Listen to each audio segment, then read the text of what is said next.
조갑제 TV 시청자 여러분 안녕하십니까? 2020년 9월 1일 가을의 첫날입니다. 지금은 오후 7시입니다. 서울중앙지검이라고 하면은 검언유착이라는 말도 안 되는 사건을 수사를 해가지고 결국 목적 달성에도 실패하고 오로지 문재인 정권에 충성하고 그렇게 함으로써 상대방을 골탕 먹이는 편파 수사의 화신으로 복마전으로 찍혀 있는 이 검찰입니다. 우리나라 검찰 역사상 최악의 정치 검찰 역할을 하고 있습니다. 심지어 언론으로부터 충견이라는 모욕적인 이야기를 듣고 있는 이 검찰이 이번에는 이재용 삼성 부회장을 기소했습니다. 검찰수사심의위원회, 민간인들로 구성된 검찰수사심의위원회에서 기소를 해서는 안 된다는 결정을 내렸는데, 그런 결정을 내렸는데 과거 경우에는 다 검찰이 받아들였습니다. 이번에는 이런 시국에서, 더구나 이런 경제위기 속에서 대한민국을 지금 버티고 있다고 봐도 과언이 아닌 이 삼성그룹 부회장을 재판에 넘겨가지고 지금 기업 경영에도 허둥대고 지금 힘이 빠지는 이런 상황에서 또 유죄를 면하기 위해서 법정 싸움을 벌이도록 이렇게 만들었습니다. 이게 문재인 정권이 만만한 검찰을 부리는 방식입니다. 이게 대한민국에 대한 자해가 아닙니까? 그러니까 진인 조은산 씨가 상소문에서 썼던 이 대목이 저절로 생각나는 것입니다. 부자 미워하기가 결국은 어떤 결과를 초래하느냐에 대해서 이렇게 썼어요. 부유한 것이 죄는 아니거늘 소득의 절반을 빼앗고 부자의 자식이 부자가 되면 안 되니 다시 빼앗고 기업을 운영하니 재벌이라 가두어 빼앗고 다주택자는 적폐인이 집값 안정을 위해 빼앗고 1주택자는 그냥 두기 아쉬우니 공시가를 올려 빼앗고 임대사업자는 토사구팽하여 법을 소급해 빼앗고 한평생 고을을 지킨 노인은 고가주택에 기거한다 하여 빼앗으니 차라리 개와 소 말처럼 주인의 사료로 연명할지언정 어느 누가 이 땅에서 기업을 일궈 나라에 이바지하고 어느 누가 출세를 위해 부단히 노력하겠사옵니까? 일단 검찰의 기소 이유를 자기들이 발표한 대로 한번 소개해 드리겠습니다. 서울중앙지검 이복현 서울중앙지검 경제범죄형사부장이 발표한 것입니다. 서울지방검찰청은 금일 이재용 부회장과 최재성 실장 등 미래전략실의 핵심 관련자들, 구 삼성물산과 삼성바이오로직스의 대표와 임원 등 총 11명을 자본시장법상 부정거래 및 시세조정, 업무상 배임, 외부감사법 위반, 위증 등 혐의로 기소하였습니다.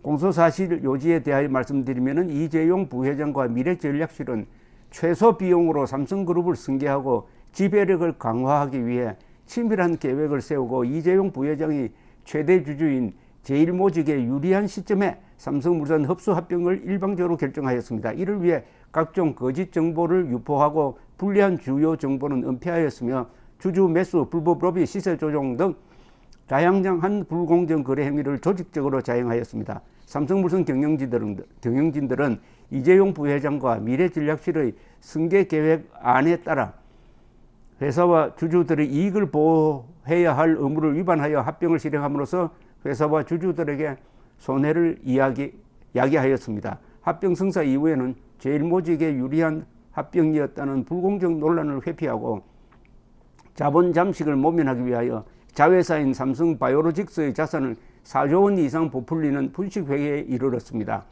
또한 미래전략실 전략팀장과 삼성물산 대표가 국정농단 재판 과정에서 합병 실체에 관하여 허위 증언을 한 사실도 확인되었습니다. 이 사건과 관련하여 검찰수사심의위원회는 불기소를 권고한 바 있습니다.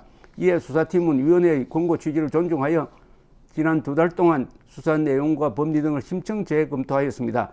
전문가 의견 청취의 대상과 범위를 대폭 확대하여 다양한 고견을 편견 없이 청취하였고 수사 전문가인 부장검사회의도 개최하였습니다. 이를 토대로 심도 있는 논의를 거친 결과 자본시장 질서를 교란한 사안의 중대성 등을 종합적으로 고려하여 금일 사건 처리에 이르게 되었습니다. 수사팀은 향후 공소유지에 만전을 기하도록 하겠습니다. 이렇게 이야기했습니다. 여기에 대해서 변호인들이 이제 입장문을 내어놓았습니다. 변호인 입장문을 지금부터 소개해 드려야 양쪽 의견, 양쪽이 보는 시각의 차이를 알 수가 있을 것이라고 생각을 합니다. 변호인단은 입장문에서 삼성물산 합병은 정부 규제 준수, 불안한 경영권 안정, 사업상 시너지 효과 달성 등 경영상 필요에 의해 이루어진 합법적인 경영활동이고 수사팀이 주장하는 공소 사실은 범죄로 볼 수 없다는 것이 객관적으로 확인된 사안이다. 전문가를 포함한 일반 국민들로 구성된 검찰수사심의위원회에서도 제3자적 입장에서 수사팀과 변호인의 주장과 증거를 면밀하게 살펴본 뒤 10대 3이라는 압도적 다수로 이 사건에 대하여 기소할 수 없으니 수사를 중단하라고 결정하였던 것이다. 수사심의위원회의 판단은 국민의 판단이며 그렇기에 검찰은 지금까지의 수사심의위원회 결정 8건을 모두 존중했는데 그런데 유독 이 사건만은 기소를 강행했다. 더 나아가 이 부회장에 대한 영장 청구와 수사심의위 심의 시 전혀 거론되지 않았던 업무상 배임죄를 기소 과정에서 전격적으로 추가했다.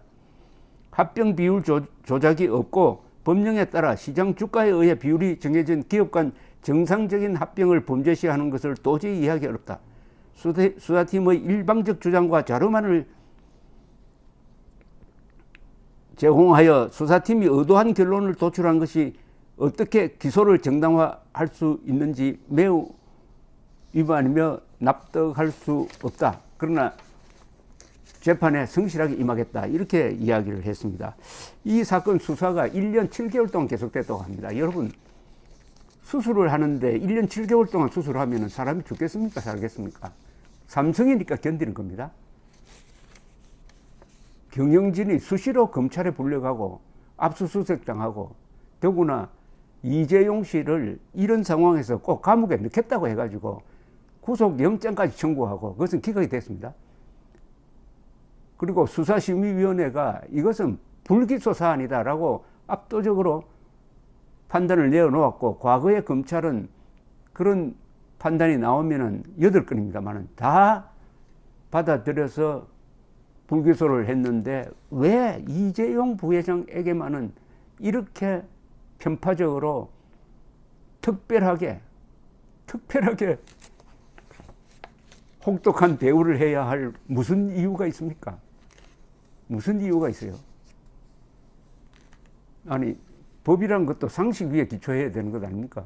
제가 설명한 이것 수사심의위원회에서 불기소를 압도적으로 결정했다. 과거에는 검찰이 그것을 다 받아들여가지고 불기소를 했는데 왜 이번에는, 그리고 아까 보니까 또 혐의 하나를 그 사이에 추가를 했더라고요. 이거 비겁한 거 아닙니까?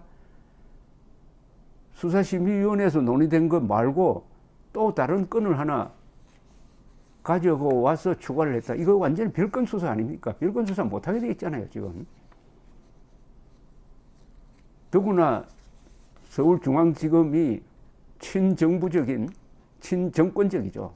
친정권, 정권편에 서가지고 법을 자의적으로 해석을 하는 일종의 법률 기술자 집단처럼 되어 있는데 이렇게 이재용 씨를 꼭 감옥에 보내야 되겠다고 하는 것은 문재인 정권의 생각이라고 봐야죠.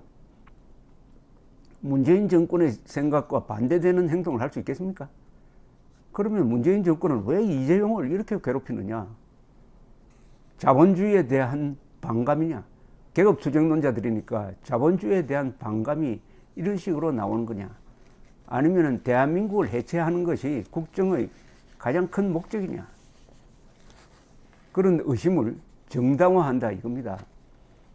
이재용 씨가 이런 처지에 놓여 있다는 생각을 하면은 가슴이 막막해지는 게 이재용 씨의 부친 이건희 회장, 오늘날 삼성을 세계 굴지의 회사, 매출액 기준으로는 세계에서 13등, 14등, 그리고 제조업체 중에서는 세계 4위가 되는 이런 괴물과 같은 회사를 만든 이건희 회장이 지금도 병석에 의식을 잃고 누워 있습니다. 그리고 그분의 부친 창업자 이병철, 이건희 두 분에게 제가 죄송한 생각이 듭니다. 이병철 회장의 기업 이념을 정리한 글이 있습니다. 저 CJ 본사에 가면은 그분 흉상 밑에 적어 놓았어요. 첫째가 사업 보국입니다. 사업을 통해서 애국한다는 거죠. 사업 보국. 그 다음에 인재제일, 합리경영. 이걸 통해서 대한민국을 선진화시키는데 기업으로서의 역할이 아니라 일종의 사회 봉사기관으로 역할까지 한 이 삼성그룹의 지금은 코로나 사태를 맞아가지고 국제 무대에서 피나는 사투를 벌리는 이재용 부회장을 꼭 감옥에 보내야 됩니까? 기소한다는 것은 감옥에 보내겠다는 이야기입니다. 감옥에 보내겠다고 이렇게 하는 이유가 뭐냐 이겁니다. 그러니까 재벌이니까 일단 가두어서 빼앗겠다는 이 말이 좀 거칠지만은, 다시 한번 읽어드릴까요? 부유한 것이 죄는 아니거늘 소득의 절반을 빼앗고 부자의 자식이 부자가 되면 안 되니 다시 빼앗고 기업을 운영하니 재벌이라 가두어 빼앗고 다주택자는 적폐인이 집값 안정을 위해 빼앗고 1주택자는 그냥 두기 아쉬우니 공시가를 올려 빼앗고 임대사업자는 토사구팽하여 법을 소급해 빼앗고 한평생 고을을 지킨 노인은 고가주택에 기거한다 하여 빼앗으니 차라리 개와 소말처럼 주인의 사료로 연명할지언정 어느 누가 이 땅에서 기업을 일궈 나라에 이바지하고 어느 누가 출세를 위해 부단히 노력하겠사옵니까? 이재용 씨가 하루에 6끼 먹는 사람입니까? 이재용 씨가 뭐 돈이 많다고 해서 200년 살 사람입니까? 이재용 씨가 마음 놓고 기업 활동을 할 수 있는 만큼 우리 국민들이 편해지고 윤택해지는 것 아닙니까? 검사가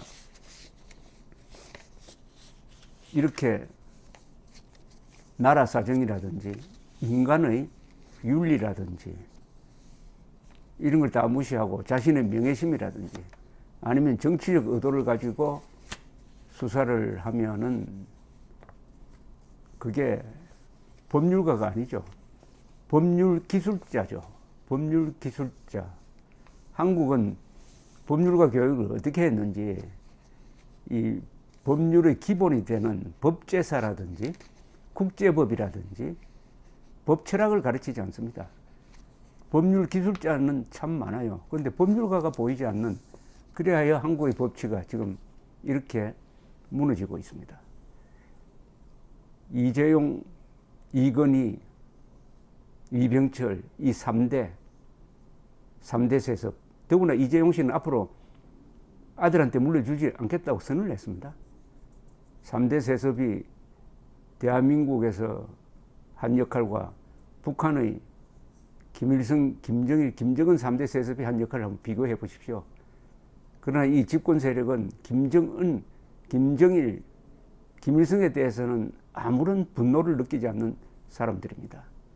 그러면서 그 일각에서는 이병철, 이건희, 이재용을 타도 대상, 말살의 대상으로 생각하는 것 아닙니까? 그렇지 않다면 어떻게 코로나 사태를 당해가지고 이렇게 고투하는 이재용 씨를 꼭 감옥에 보내겠다고 합니까? 지금 무서운 세상에서 살고 있습니다. 감사합니다.